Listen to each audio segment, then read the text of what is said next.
ഈ മയക്കുമരുന്ന് ആവശ്യക്കാർ പണം അക്കൗണ്ടിൽ ഇവർ നിർദ്ദേശിക്കുന്ന അക്കൗണ്ടുകളിൽ പണം ഇട്ട് കഴിഞ്ഞാൽ ഉടൻ തന്നെ ഇവർക്ക് ഒരു ലൊക്കേഷൻ ലഭിക്കും, കസ്റ്റമറിന് ഒരു ലൊക്കേഷൻ ലഭിക്കും. ആ ലൊക്കേഷനിൽ ചെല്ലുമ്പോൾ ആ ലൊക്കേഷനിൽ നിന്ന് അത് കൈപ്പറ്റുന്നതിന് വേണ്ടിയുള്ള ഫോട്ടോ, ഉദാഹരണത്തിന് ഒരു ഇലക്ട്രിക് പോസ്റ്റിന് ചുവട്ടിലാണെങ്കിൽ അവിടെ ആ ഇലക്ട്രിക് പോസ്റ്റിൻ്റെ photo with location, Google location ഉപയോഗിച്ചിട്ടാണ് കസ്റ്റമർക്ക് ഈ സാധനം കൈപ്പറ്റാൻ പറ്റുക.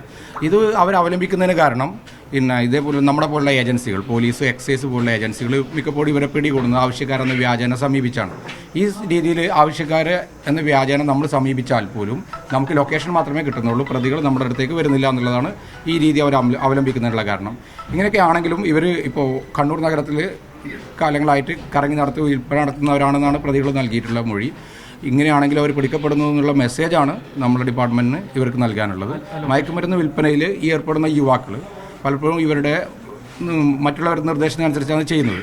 അവർ വലിയ ലാഭം നേടുകയും ഇത്തരം ആളുകൾ ഇതിൽ നിന്ന് മയക്കുമരുന്ന് ഉപയോഗവും ചെറിയ അളവിലുള്ള സാമ്പത്തിക ലാഭമാണ് ലക്ഷ്യം വെച്ചിറങ്ങുന്നത്. പക്ഷേ അവർ വലിയ ശിക്ഷ ലഭിക്കുന്ന മയക്കുമരുന്ന് കേസുകളിൽ പ്രതിയായി അവരുടെ ജീവിതം നഷ്ടപ്പെട്ടു പോകുന്നൊരു സാഹചര്യമാണല്ലോ. അതുകൊണ്ട് തന്നെ ചെറുപ്പക്കാർ ഇത്തരം ആളുകളുടെ വലയിൽ പെടരുത് എന്നുള്ളൊരു മെസ്സേജാണ് ഡിപ്പാർട്ട്മെന്റിന് നൽകാൻ.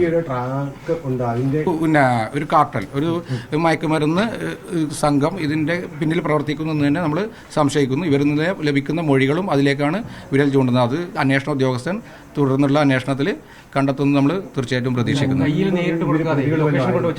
അതെ, ഈ ലൊക്കേഷനിൽ ഇവർ സാധനം വെച്ചിട്ട് അതിന്റെ ഫോട്ടോ വെച്ചിട്ട് പോകല്ല, ഒരു സ്ഥലത്ത് വെക്കും, അതിന്റെ ഫോട്ടോ എടുക്കും, ആ ലൊക്കേഷൻ ആ സ്പോട്ടിൽ നിന്നതിന് ശേഷം ലൊക്കേഷൻ എടുക്കും. നമുക്ക് നമ്മളെ ലൊക്കേഷൻ എടുക്കാൻ പറ്റുമല്ലോ.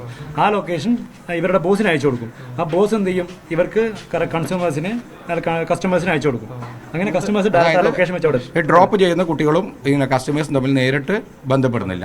അതുകൊണ്ട് തന്നെ ഞങ്ങൾ പിടിക്കപ്പെടുന്നില്ല എന്ന ധൈര്യത്തിലാണ് ഇവരിത് ഡ്രോപ്പ് ചെയ്യാൻ ഇറങ്ങുന്നത്. പക്ഷേ ഈ രീതിയിലാണെങ്കിലും ഇത് പിടിക്കപ്പെടും. ഈ തരത്തിലുള്ള മയക്കുമരുന്ന് വിൽപ്പനയിലേക്ക് നമ്മുടെ കുട്ടികൾ പോവാതിരിക്കുന്നതിന് ഇത്തരം കേസുകൾ കാരണമാവണം എന്നുള്ളൊരു പ്രതീക്ഷ.